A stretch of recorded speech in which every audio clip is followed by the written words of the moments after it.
वाहिगुरु जी का खालसा, वाहिगुरु जी की फतेह।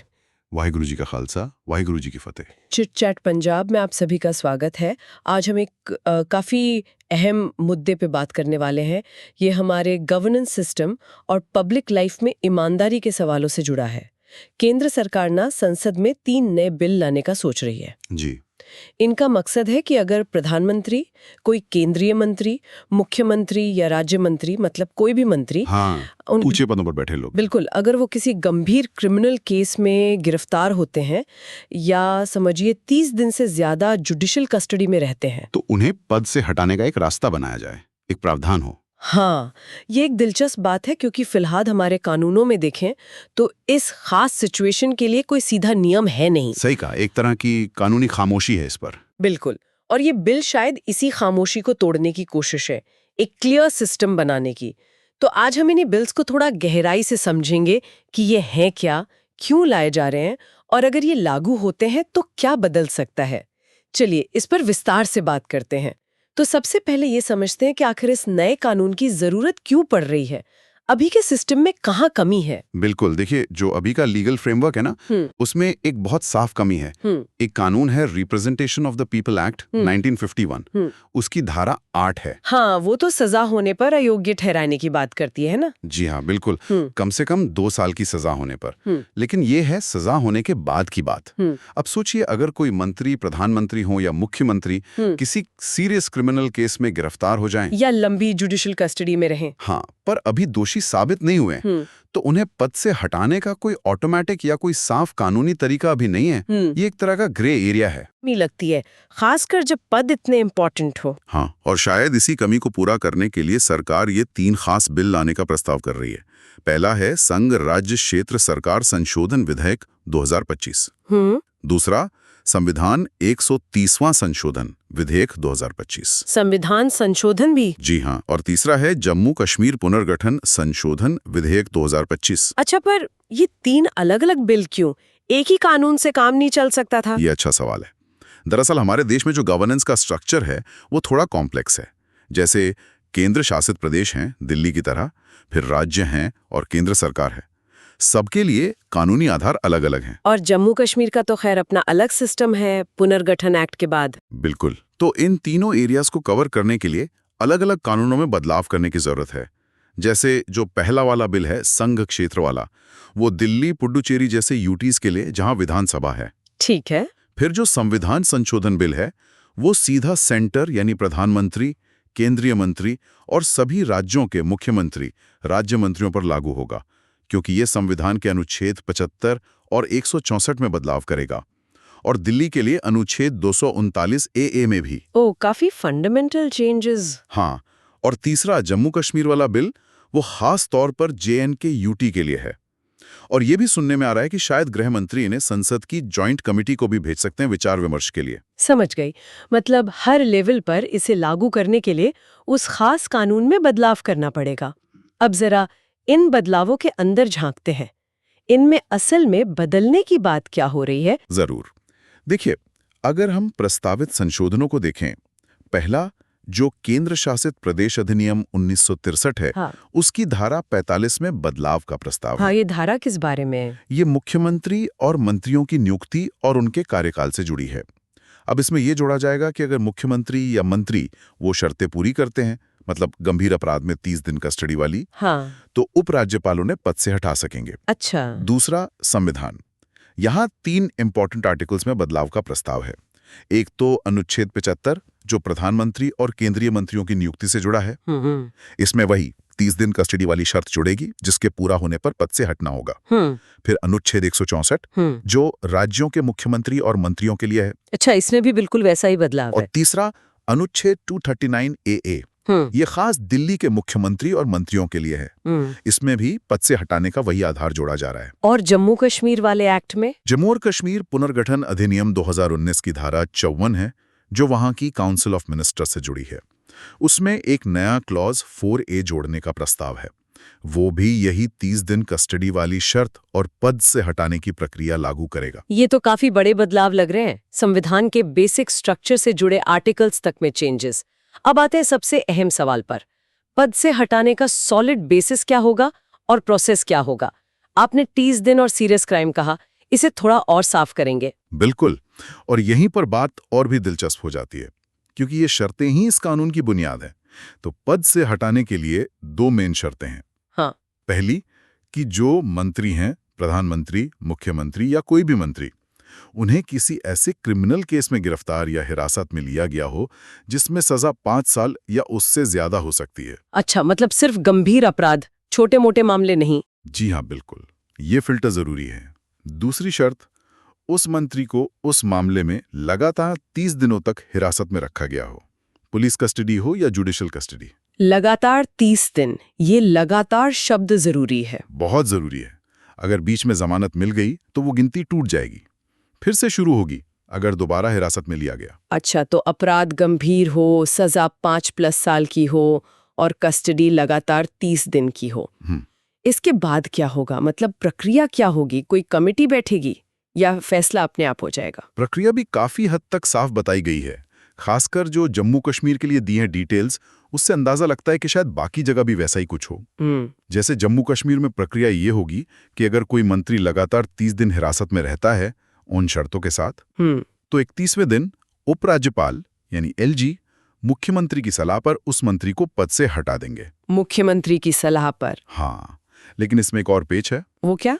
अगर मुख्यमंत्री एलजी को ऐसी सलाह नहीं देते हैं तो कानून कहता है कि अगले दिन यानी हिरासत के 32वें दिन वो मंत्री अपने आप ही पद से हटा हुआ मान लिया जाएगा, स्वतः ही। ओह, मतलब मुख्यमंत्री की सलाह न हो तब भी पद चला जाएगा।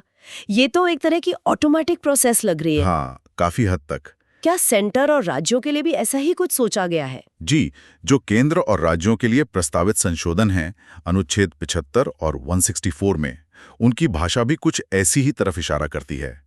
जैसे ही कोई केंद्रीय मंत्री, प्रधानमंत्री, राज्य मंत्री या मुख्यमंत्री वो लगातार 30 दिन कस्टडी वाली शर्त पूरी करते हैं 5+ साल सजा वाले केस में, हाँ, 31वें दिन उन्हें पद से हटा दिया जाएगा।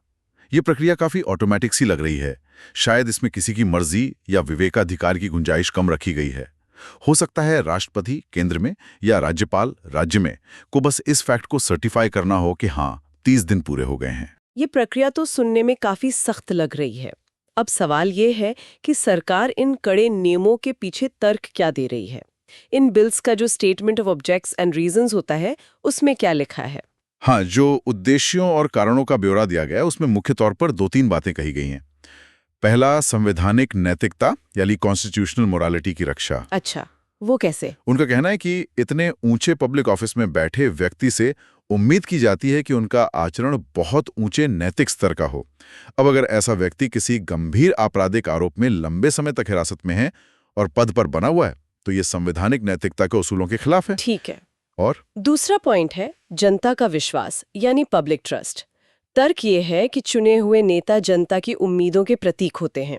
जब ऐसे नेता गंभीर आरोपों में घिरते हैं, हिरासत में होते हैं, तो इससे सिर्फ उस व्यक्ति पर नहीं बल्कि पूरे पद और सिस्टम पर जनता का भरोसा कमजोर होता है। हाँ, ये बात तो है। तो उस भरोसे को बनाए रखने के लिए ये कदम जरूरी है। और तीसरा है सुशासन यानी गुड गवर्नेंस।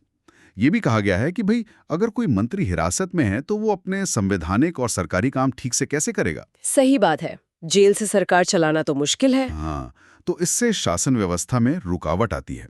इसलिए अच्छा शासन सुनिश्चित करने के लिए भी ये जरूरी है कि ऐसी हालत में उन्हें पद से हटा दिया जाए। संवैधानिक नैतिकता, जनता का विश्वास और सुशासन, ये सुनने में तो बहुत ऊंचे आदर्श लगते हैं, लेकिन क्या ये इतना सीधा है? मतलब क्या ये वाकई सिर्फ इन आदर्शों को पाने की कोशिश है, इसमें कोई और पहलू नहीं? अगर हम इसे थोड़ी बड़ी पिक्चर में देखें तो ये कानून उस बहस को फिर से सामने लाता है जो हमेशा से चलती आई है कि पब्लिक लाइफ में ईमानदारी के स्टैंडर्ड क्या होने चाहिए। क्या किसी पर सिर्फ गंभीर आरोप लगना और लंबे समय तक कस्टडी में रहना ही उसे पद पर बने रहने के लिए नैतिक रूप से गलत बना देता है, भले ही वो कानूनी तौर पर दोषी साबित ना हुआ हो? ये तो बड़ा सवाल है। सरकार का तर्क इसी तरफ जाता दिख रहा है कि हाँ, इतने ऊंचे पदों के लिए मानक ज्यादा सख्त होने चाहिए। सोर्सेज यही बताते हैं कि तर्क दिया जा रहा है कि मंत्रियों का कैरेक्टर और कंडक्ट शक से परे होना चाहिए, और लंबी कस्टडी इस पर सवाल खड़े करती है। तो इसका कुल मतलब क्या निकलता है? अगर हम इन सब बातों को समेटें तो क्या तस्वीर उभरती है? संक्षेप में कहूं तो ये बिल गवर्नेंस में अकाउंटेबिलिटी और ट्रांसपेरेंसी बढ़ाने की एक सीधी कोशिश है। ये उस गैप को भरने की कोशिश करते हैं जहां कानून और नैतिकता के बीच एक अंतर दिखता था। इनका मकसद ये पक्का करना है कि गंभीर क्रिमिनल चार्जेस की वजह से लंबे समय तक हिरासत में रहने वाला कोई भी व्यक्ति, चाहे वो कितने भी ऊंचे पद पर क्यों न हो, उस पद पर बना ना रह सके। और फोकस साफ है, गंभीर अपराध यानी 5+ साल सजा वाले मामले और लगातार 30 दिन की हिरासत। जी हाँ, ये इसे रोजमर्रा के राजनीतिक आरोपों या छोटी-मोटी गिरफ्तारियों से अलग करता है। ठीक है, उद्देश्य तो समझ आता है, ऊंचे पदों पर बैठे लोगों के लिए ऊंचे मानक तय करना। लेकिन जैसा कि अक्सर कानूनों के साथ होता है, क्या इसके कुछ नेगेटिव पहलू या चिंताएं भी हो सकती हैं जिन पर सोचना जरूरी है? बिल्कुल, और यहीं पर एनालिसिस और गहरा हो जाता है। हर बड़े कानूनी बदलाव की तरह इसके भी कई पहलू हैं। इसके पॉजिटिव पहलू तो वही हैं जो उद्देश्यों में कहे गए। सैद्धांतिक रूप से पब्लिक लाइफ में शुचिता बढ़ सकती है। ये एक डर पैदा कर सकता है, डेटरेंट का काम कर सकता है। जनता में एक मैसेज भी जा सकता है कि कानून की नजर में सब बराबर है, चाहे पद कितना भी बड़ा हो। जी, लेकिन चिंताएं और सवाल भी कम नहीं है। सबसे पहली और बड़ी चिंता जो अक्सर ऐसे कानूनों के साथ उठती है वो है इसके राजनीतिक दुरुपयोग का खतरा। हाँ, ये तो हमेशा डर रहता है। और दूसरी चिंता है निर्दोष जब तक दोषी साबित ना हो के सिद्धांत की, यानी इनोसेंट अंटिल प्रूवन गिल्टी। ये कानून तो सजा मिलने से पहले ही पद से हटाने की बात कर रहा है। हाँ, ये बात भी सोचने वाली है। तो आलोचक कह सकते हैं कि ये इस बेसिक सिद्धांत के खिलाफ है। हालांकि सरकार का तर्क शायद ये होगा कि संवैधानिक पद पर बने रहना कोई फंडामेंटल राइट नहीं है और पद की गरिमा व्यक्ति के अधिकार से ऊपर है। एक और सवाल मेरे मन में आ रहा है, ये 30 दिन की अवधि ही क्यों? बिल्कुल, ये 30 दिन ही क्यों चुने गए? क्या ये काफी हैं या बहुत कम है? कहीं ये मनमाना तो नहीं? इस पे भी बहस हो सकती है। हो सकता है किसी जटिल मामले में शुरुआती जांच के लिए कस्टडी जरूरी हो और वो 30 दिन पार कर जाए, पर बाद में व्यक्ति निर्दोष साबित हो जाए। तब तक तो पद जा चुका होगा। उसका क्या होगा फिर? ये एक मुश्किल सवाल है। और चौथी चिंता है ऑटोमेटिक प्रक्रिया की, जो अपने आप पद से हटने का प्रावधान है, खासकर JNK वाले मॉडल में, जहां मुख्यमंत्री की सलाह के बिना भी हट सकता है। हाँ। क्या ये शक्तियों के बंटवारे, सेपरेशन ऑफ पावर्स के सिद्धांत के हिसाब से ठीक है? क्या इसमें कोर्ट के दखल की यानी जुडिशियल रिव्यू की गुंजाइश होगी? ये तो वाकई कई सारे अहम मुद्दे हैं। राजनीतिक दुरुपयोग का खतरा, निर्दोषता के सिद्धांत पर सवाल, 30 दिन की लिमिट का लॉजिक और ऑटोमेटिक प्रोसेस, इन पर तो संसद में और बाहर जरूर बहस होनी चाहिए। ये संतुलन बनाना वाकई बहुत मुश्किल लग रहा है। हाँ, और ये एक महत्वपूर्ण सवाल खड़ा करता है कि इन नियमों का असल में अमल कैसे होगा? Practical implementation. दुरुपयोग रोकने के लिए क्या सेफगार्ड्स होंगे? क्या न्यायपालिका इसमें कोई भूमिका निभाएगी? जब ये बिल कानून बन जाएंगे तब ये सवाल और भी अहम हो जाएंगे। हमें देखना होगा कि क्या इनके साथ कोई साफ गाइडलाइंस या नियम भी आते हैं जो इन चिंताओं को दूर करने की कोशिश करें। तो अगर हम आज की चर्चा का सार निकालें तो मुख्य बात यह है कि सरकार एक ऐसा लीगल फ्रेमवर्क बना रही है जिसके तहत प्रधानमंत्री, मुख्यमंत्री या कोई भी मंत्री, अगर वो किसी गंभीर आपराधिक मामले में जिसमें 5 साल से ज्यादा सजा हो सकती है, लगातार 30 दिनों तक हिरासत में रहते हैं, तो उन्हें अपने पद से हटना होगा। हाँ, और इसका बताया गया उद्देश्य है संवैधानिक मूल्यों, सुशासन और जनता के विश्वास की रक्षा करना। बिल्कुल, लेकिन इसके साथ ही राजनीतिक दुरुपयोग और व्यक्तिगत अधिकारों के हनन जैसी चिंताएं भी जुड़ी हुई हैं। बिल्कुल। और ये पूरी बहस हमें उस बुनियादी लेकिन काफी जटिल सोचने वाले बिंदु पर वापस ले आती है, जो इन स्रोतों से उभरता है कि हम एक समाज के तौर पर एक व्यक्ति के निर्दोष माने जाने के अधिकार, जब तक वो दोषी साबित ना हो जाए, और एक ऊंचे सार्वजनिक पद पर बैठे व्यक्ति से जो हम ऊंचे नैतिक मानक चाहते हैं, उनके बीच संतुलन कैसे बनाते हैं? हाँ, खासकर तब जब उस व्यक्ति पर गंभीर आरोप लगे हों और वो राज्य की हिरासत में हो। क्या पद की गरिमा बनाए रखने के लिए व्यक्तिगत अधिकारों पर कुछ रोक लगाना ठीक है, या फिर कानूनी प्रक्रिया पूरी होने तक पद पर बने रहने का अधिकार सबसे ऊपर होना चाहिए? ये जो प्रस्तावित कानून है, ये इसी मुश्किल संतुलन को साधने की एक कोशिश लगते हैं और इनका मूल्यांकन इसी कसौटी पर किया जाएगा। हमारी चर्चा को जारी रखने के लिए कृपया हमारे YouTube चैनल चिट-चैट पंजाब को फॉलो करें और हाँ, प्लीज हमारे YouTube चैनल को सब्सक्राइब भी करें। हम आपके सुझावों का इंतजार करेंगे, तो प्लीज उन्हें नीचे कमेंट्स में जरूर लिखें। हाँ, जरूर जुड़ें। आपके विचारों और सुझावों का हमें इंतजार रहेगा। वाहेगुरु जी का खालसा, वाहेगुरु जी की फतेह। वाहेगुरु जी का खालसा, वाहेगुरु जी की फतेह।